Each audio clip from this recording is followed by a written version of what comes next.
లేదా status syndrome ఎలాగైనా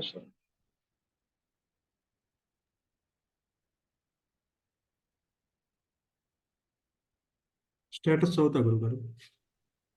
అలాగే ఒక రకంగా చూస్తే జ్ఞాని శిశువు ఒక్కటే. వస్తువులు సంగతులు ఉన్నంతసేపే శిశువుకి వాటి పట్ల ఆకర్షణ. అవి గతించగానే మరిక దృష్టి ఉండదు. జ్ఞాని విషయం కూడా అంతే. ఇక్కడ ఇవన్నీ మనం మాయలో ద్వైతంలో చెప్పుకునే మాటలు. వాస్తవానికి జ్ఞాని అజ్ఞానులంటూ ఎవరు ఉండరు. అయితే దేహాత్మబుద్ధితో చూస్తున్నారు కాబట్టి సత్యము నెరిగిన వారు ఏ విధంగా ఉంటారు, వారి యొక్క మానసిక స్థితి అని చెప్పటంలో ఇది దాని ఉద్దేశ్యం. అంతకంటే ఏంటి అంటే, శిశువు ఏ విధంగా అయితే ఒక పరిణిత లేకుండా ఆట బొమ్మలతో ఎందుకు ఏడుస్తాడో, ఎందుకు నవ్వుతాడో తనకి తెలియదు. కాలుతుందో లేదో తెలియదు. నిప్పును పట్టుకోవటానికి వెళతాడు, కాలుతుందన్న జ్ఞానము తెలియదు. అంటే అటువంటి స్థితి నష్ట మనస్సు కూడా ఉంటుందని మనం చెప్పుకోవచ్చు.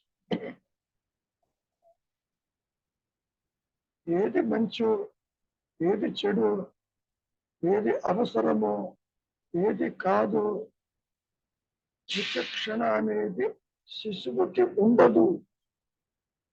అదే స్థితి జ్ఞానికి కూడా ఉంటుంది. బురదలో వెళ్ళి పొందుతూ ఉంటాడు.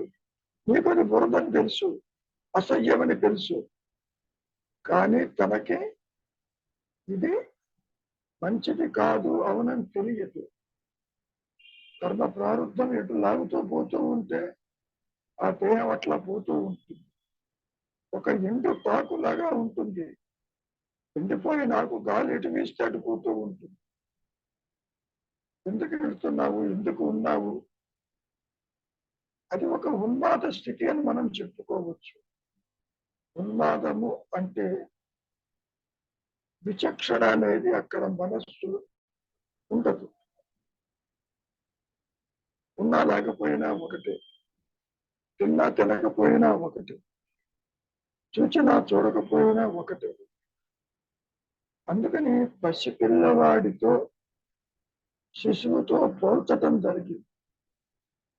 ఒక మానసిక స్థితి ఆ విధంగా ఉంటుందని చెప్పుకోబట్టు. శిశువు యొక్క మానసిక స్థితి ఏ విధంగా ఉంటుందో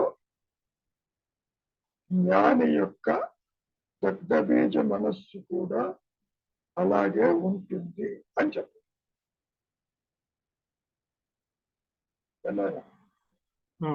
సార్ చూడకండి, అంతే గురుగారు. అంటే ఒక రకంగా చూస్తే జ్ఞాని శిశువు ఒక్కటే. వస్తువులు సంగతులు ఉన్నంతసేపే శిశువుకి వాటి పట్ల ఆకర్షణ.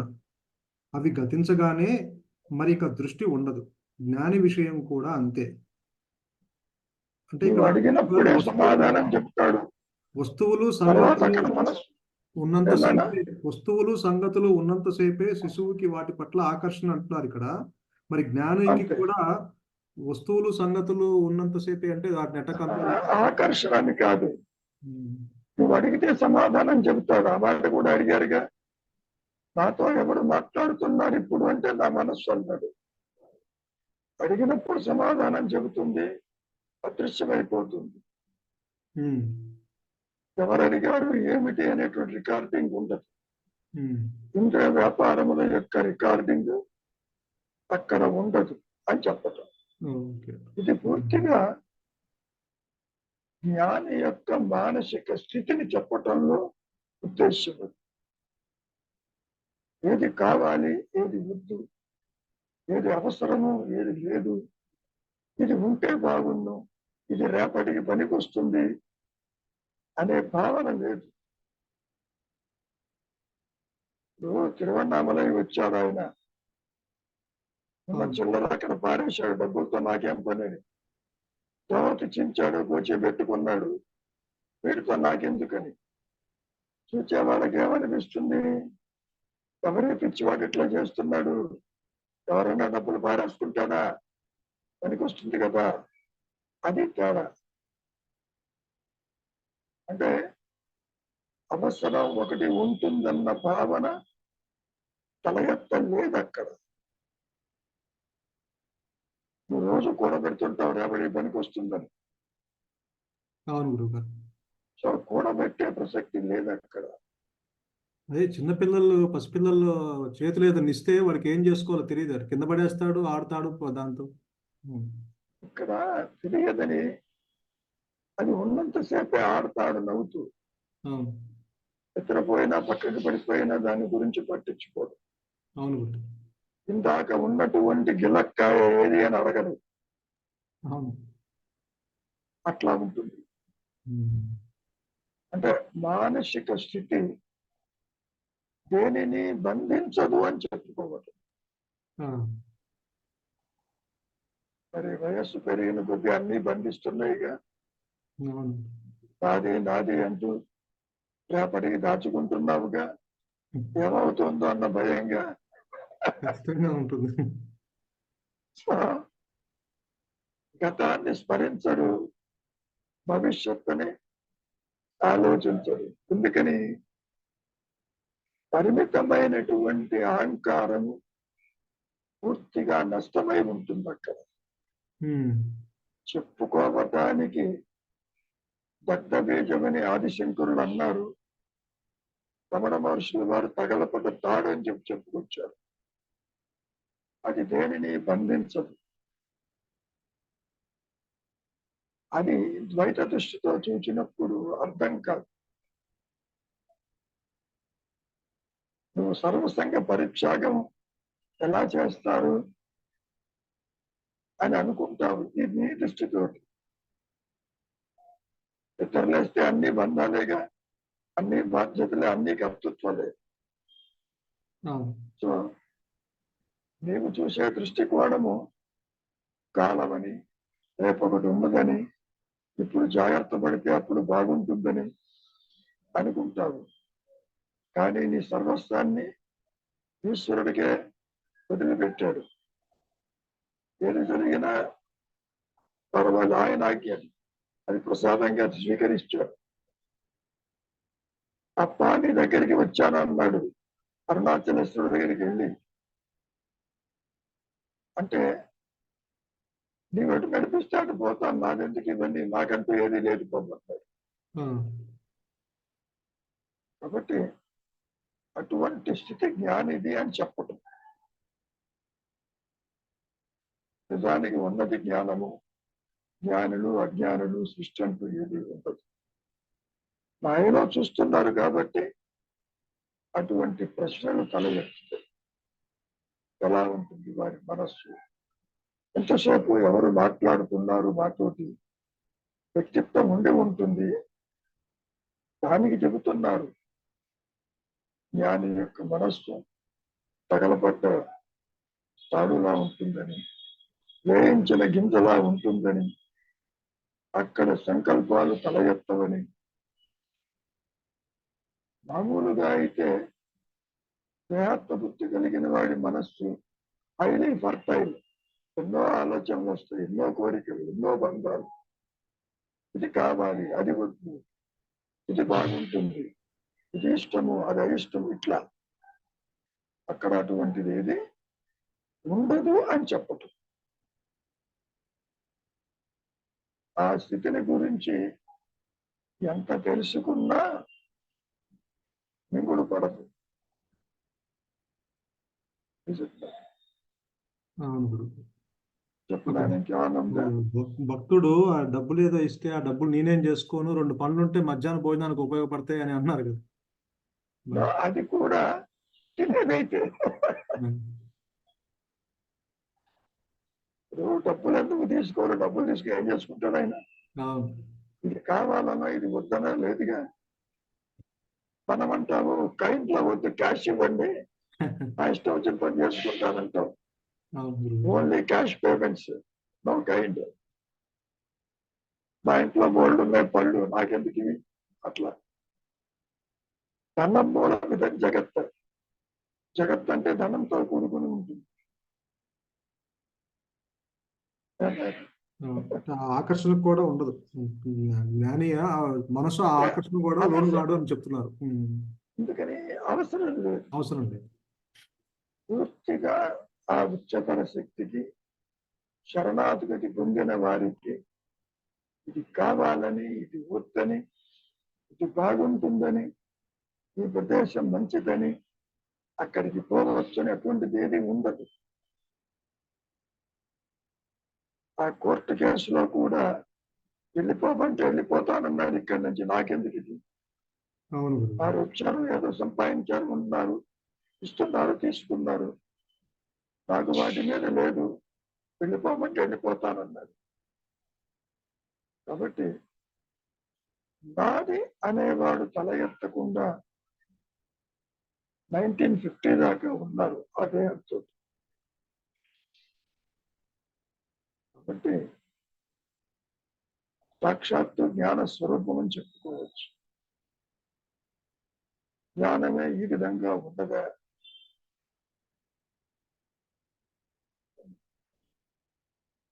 ఇంకేమైనా అనుమానాలు ఉంటే అడగవచ్చు. గురువుగారు, చెప్తాలే. ఇక్కడ అవధూతలుని కూడా జ్ఞానులు అని అనవచ్చా గురువుగారు? అవధూతలు కూడా రమణ మహర్షి లాగా ఏది పట్టించుకోకుండా గోచీలు పెట్టుకుని ఇష్టారాజ్యంగా తిరిగితే వాళ్ళనే చెప్పుకోవచ్చు. అవధూత అంటే ఎవరు? వారి యొక్క అవుట్లుక్ ఏమిటి, వాళ్ళు కూడా ఏమీ పట్టించుకోకుండా ఇది కావాలి అది వద్దు అని అనకుండానే ఉంటారు కదా, అలా తెలుసుకుంటూ ఉంటారో లేదా? ఆశ్రమాలు ఎందుకు, పీఠాలు ఎందుకు? పీఠాలు పెట్టుకోవడం దేనికి? పీఠాలు లేకుండా ఊరికేనే అలా వెళ్ళే వాళ్ళని చూస్తూ ఉంటాం కదా. కొంతమంది ఏమీ పట్టించుకోకుండా వాళ్ళ శరీర మీద బట్టలు ఉన్నాయో లేదో తెలియకుండా, భోజనం అడగకుండా వాళ్ళు ఇస్తే తిని అలాంటి వాళ్ళని కొంతమందిని చూస్తుంటాం కదా గురువు గారు. వాళ్ళు చూసినప్పటికీ ఆ స్థితి మనకేం తెలుసు? ఇప్పుడు మతి చెల్లించిన వాడు కూడా రోడ్డు మీద పడుకుంటాడు, తాగిన వాడు కూడా పడుకుంటాడు, పడుకుంటాడు, ఒంటి మీద పుట్టిందో తెలియదు. వాడిని అవధూత అంటే ఎట్లా మనకి తెలియదు. వారు చెప్పే ప్రవర్తనను బట్టి, చెప్పే మాటలను బట్టి, ఎవరన్నా అడిగితే వాళ్ళు చెప్పే విధానాన్ని బట్టి ఉంటుంది తప్ప మనం ముద్ర వేయలేము ఎవరిని కూడా. సిచ్యువేషన్ బట్టి చెప్తున్నావు కాబట్టి ఎవరు ఎట్లా ఉంటారు, ఎందుకు ఉంటారు, స్థితి ఏమిటి ఎవరికి తెలుసు?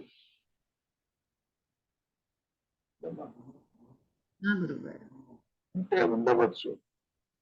అసలు ఎందుకు వాళ్ళు వస్తున్నారు, వాళ్ళ ప్రయోజనం ఏంటి, ఎవరికైనా ఏమైనా చెబుతారా, ఎవరినన్నా మారుస్తారా, ఎవరన్నా వారి దగ్గరికి వెళ్తారా అంటే ఎవరికి తెలుసు?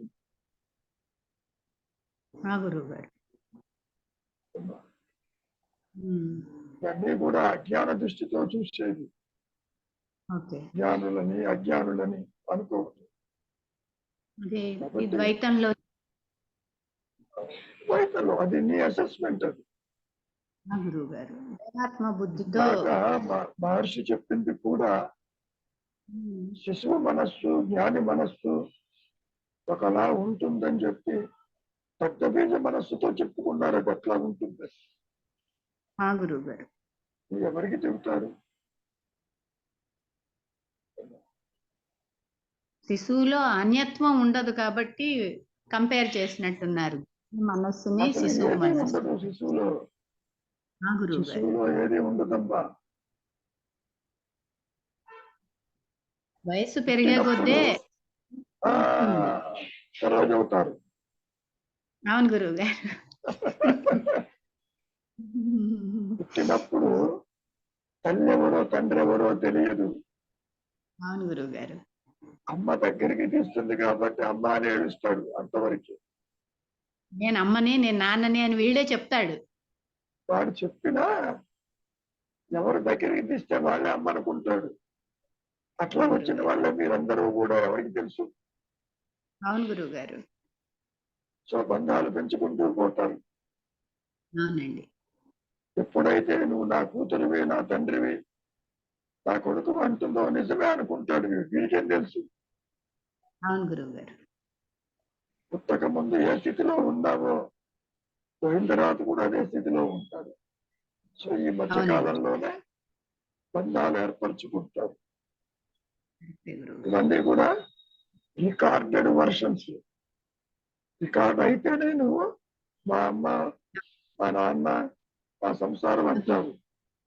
అవును గురువు గారు. పుట్టినప్పుడు ఎవరికి తెలుసు ఏ సంసారం ఏదో. అవునండి.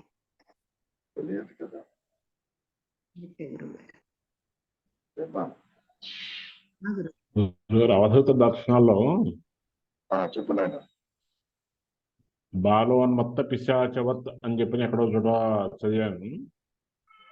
బాలుని వలె ఉన్మత్తుని వలె పిశాచుడి వలె ప్రవర్తిస్తూ ఉంటారు అని. బాల ఉన్మత్త పిశాచవత్.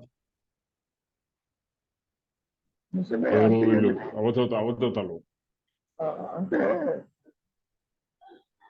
భౌతికమైన దృష్టికోణంతో చూస్తే అట్లా అనిపిస్తుంది.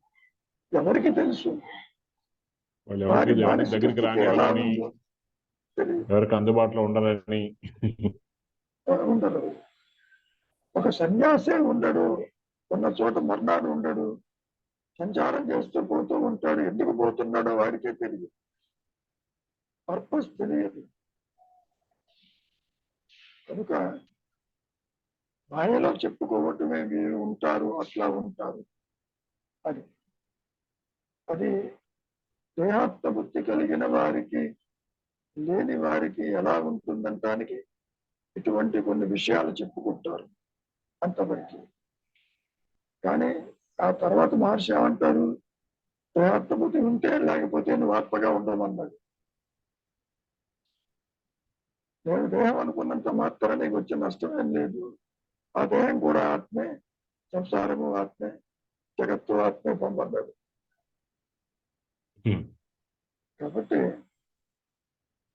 సత్యము నీ సహజత్వము అని చెప్పటానికి. సత్యం అంటే ఎరుక, ఎరుకంటే అహంస్ఫురణ, అహంస్ఫురణ అంటే జ్ఞానం. అంతవరకు ఆ జ్ఞానాన్ని బేస్ చేసుకునే ఈ మనస్సు బయటికి వచ్చి వాసనాపూరితంగా అది ప్రవర్తిస్తుంది. కర్తగా ఉంటే కర్మ ప్రకారం, కర్త లేకపోయినా కర్మ ఉండి తీరుతుంది అక్కడ. ఆ కర్మను ఎవరు చేస్తారు? మరి ఉచ్చతర శక్తి చేసుకుంటూ పోతుంది. కర్తృత్వ భారం అది తీసుకుంటుంది. అందుకనే జ్ఞాని అకర్మలు చేస్తాడని చెప్పి చెప్పుకోవద్దు. కర్తృత్వ రహిత కర్మలు అకర్మలు అవి చేస్తాడు, కానీ తాము చేస్తున్నట్టు తెలియదు. నాది నీది అనే భేదం ఉండదు. అట్లా ఇదిగో బలాన్ని పిల్లవాడిని మీరు ఎలా చూస్తారని అడిగినప్పుడు అందరిలాగే అన్నాడు. అంతవరకు తమ భేదం లేకుండా ఉంటుందని మనసు చెప్పటం. దాన్నే మనం అభేద స్థితి అని చెప్పుకోవచ్చు. భేదరహిత స్థితి ఏమిటి అంటే ఆత్మస్థితి. ఇంద్రియాలు పనిచేస్తాయి, అన్నీ పనిచేస్తాయి, దేహము ఉంటుంది, కానీ ఈ ఐడెంటిటీ మాత్రం జ్ఞానంగా ఉంటుంది. Awareness is the identity of the జ్ఞాని. అట్లా దేహం ఉన్నంత వరకు, ఆ తర్వాత కూడా అదే కంటిన్యూ అవుతుంది. దేహం ఉన్నప్పుడు ఒక స్థితి, దేహం రాలిపోతే ఇంకో స్థితి అంటూ ఉంటుంది.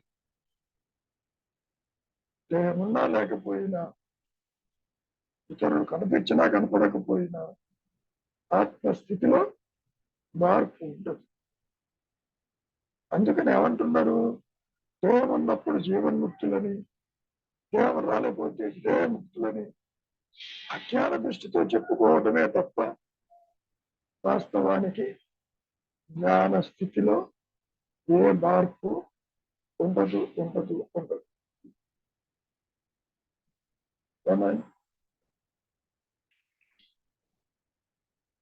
ఇంకేమైనా ఉంటే అడగచ్చు.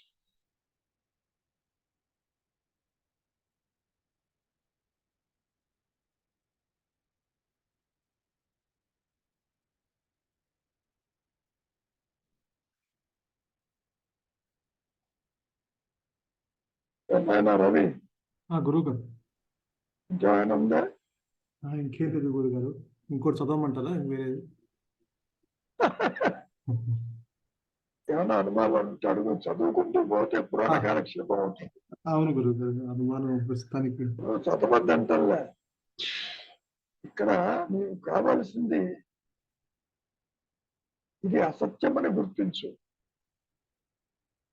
ఈ పరోక్ష జ్ఞానం అంతా కూడా పూర్తిగా అవాస్తవము, స్వప్నతుల్యము. ఇందులో అణుమాత్రము సత్యము లేదు.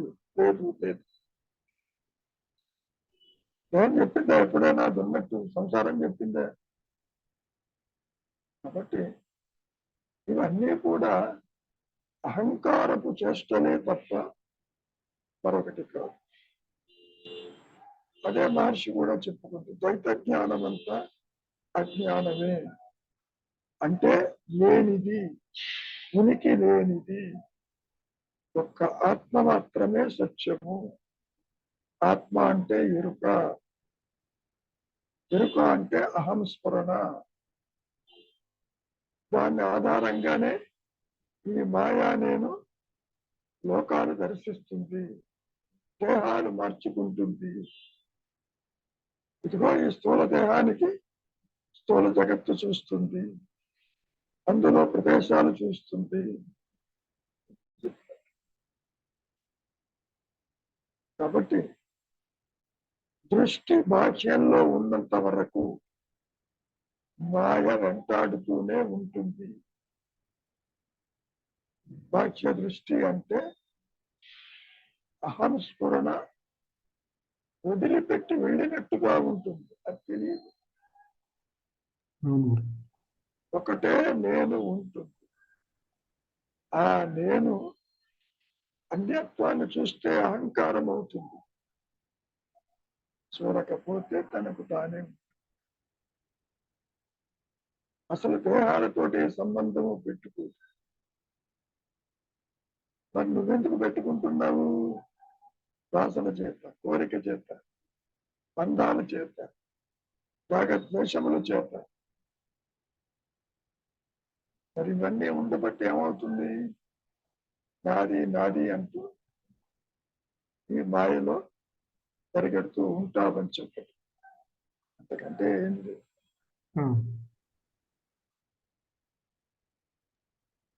ఇది ఆగదు. ఏది ఆగదు? మాయ. దాని పని చేసుకుపోతూనే ఉంటుంది.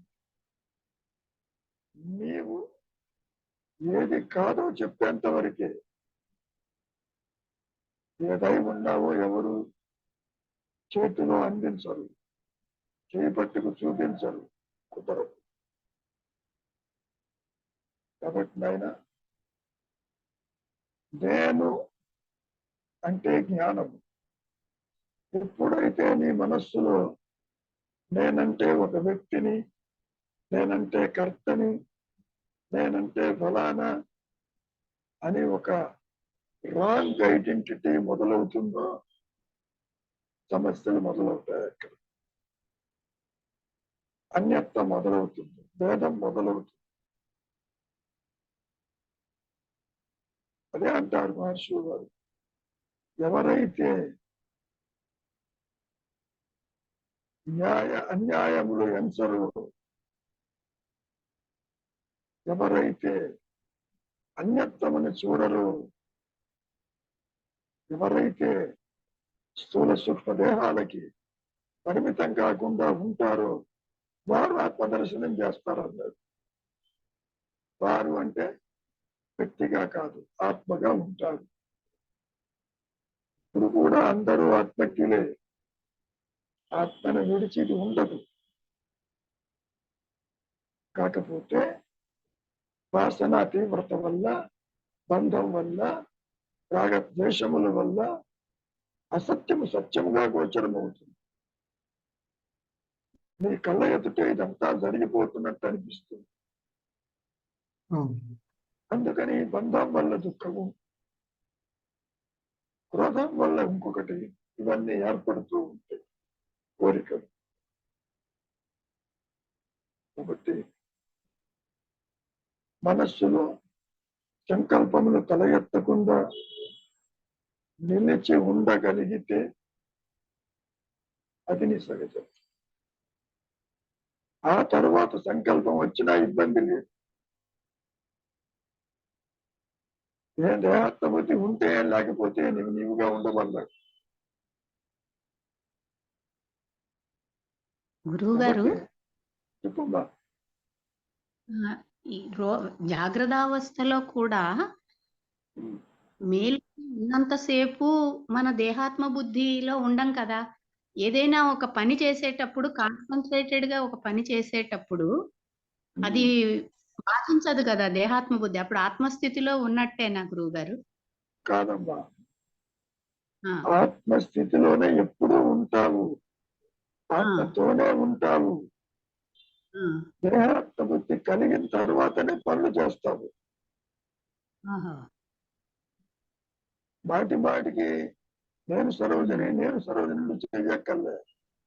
అనుకోను చూస్తున్నావంటే దేశంలో ఆత్మ ఉంటుంది, వ్యక్తిగా చూస్తావు. పరోక్ష జ్ఞానంతో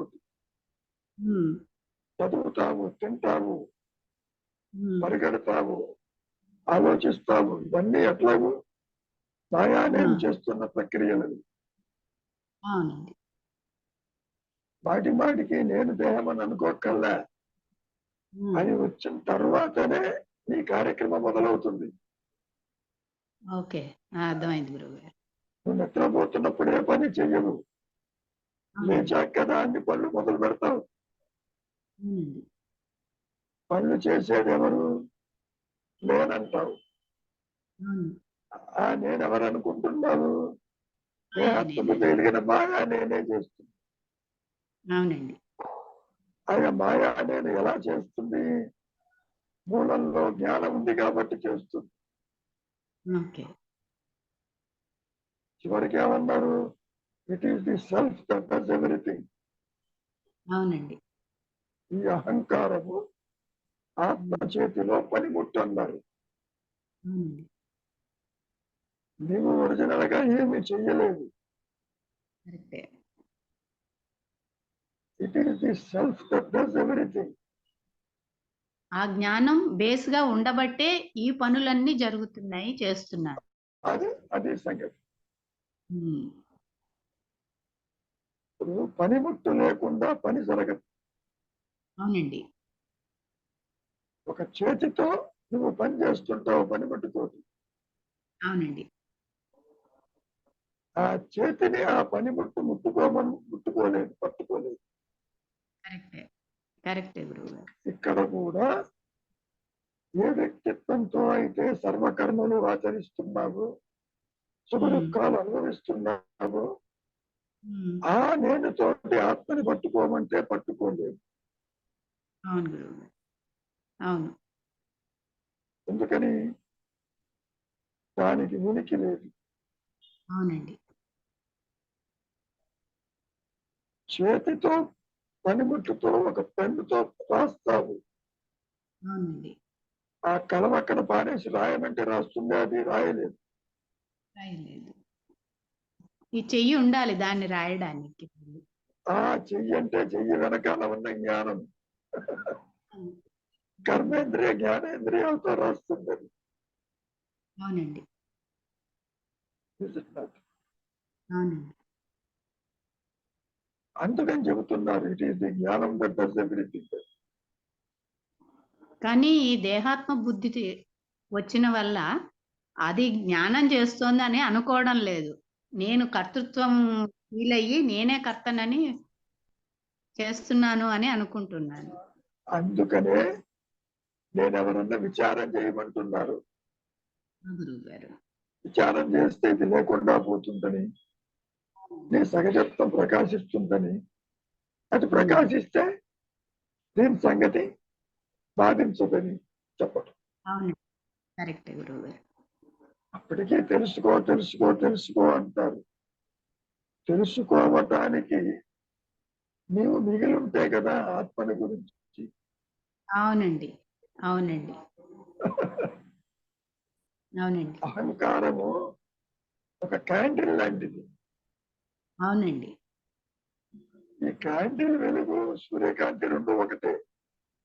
అవును. ఇది సూర్యుడిని చూడబోతుంటే కరిగిపోయింది, అట్లా ఉంటుంది ఇక్కడ. అవునండి. నీ దృష్టి అంతర్ముఖం అవుతున్న కొద్దీ ప్రాపంచిక చింతన ఎగిరిపోతుంది. ఆ గురువు గారు. ఎగిరిపోయి ఉన్నానన్న జ్ఞానమే ఉంటుంది. ఆ గురువు గారు. ఏమ్మా? ఆ గురువు గారు. కాబట్టి అనాత్మ భావనని తొలగించుకో అని చెప్పదు. అవునండి. Give up non self. అవును. ఆత్మేతరాన్ని దూరంగా ఉంది. ఆత్మే అంతే. అక్కడ ప్రకాశిస్తుంది చెప్పదు. ఆ గురువు గారు. అంతేగాని దేహాత్మ వృత్తిని అట్టబెట్టి అది ప్రకాశించదు. ఆ గురువు గారు. ఒకటే నేనుంటుంది. అవును. ఎన్నోసార్లు చెప్పుకున్నాం, తెలుసుకునే నేను, తెలియబడే నేను అంటూ ఉండదన్నా.